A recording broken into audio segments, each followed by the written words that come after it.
Jeshi la Polisi mkoa wa Ruvuma linapenda kutoa taarifa ya kukamatwa kwa mwenyekiti wa Chama cha Demokrasia na Maendeleo Chadema, ndugu Tundu Antipas Lissu.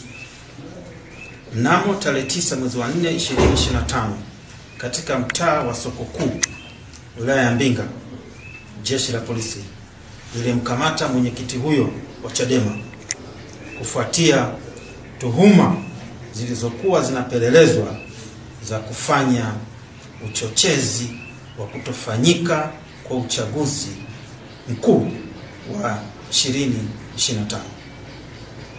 Mtuhumiwa huyo anahojiwa na jeshi la polisi juu ya tuhuma hizo huko Dar es Salaam. Jeshi la polisi linatoa onyo kwa vyama vyote vya siasa kutotoa maneno ya uchochezi,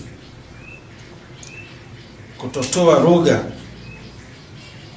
ya kukashifu polisi au serikali, au kuonyesha viashiria vyovyote vya uvunjifu wa amani katika kipindi hiki cha kuelekea uchaguzi mkuu wa 2025.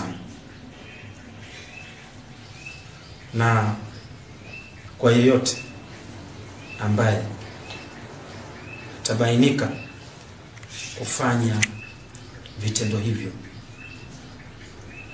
jeshi la polisi litamchukulia sheria na litamtendea kwa mujibu wa sheria. Asanteni sana.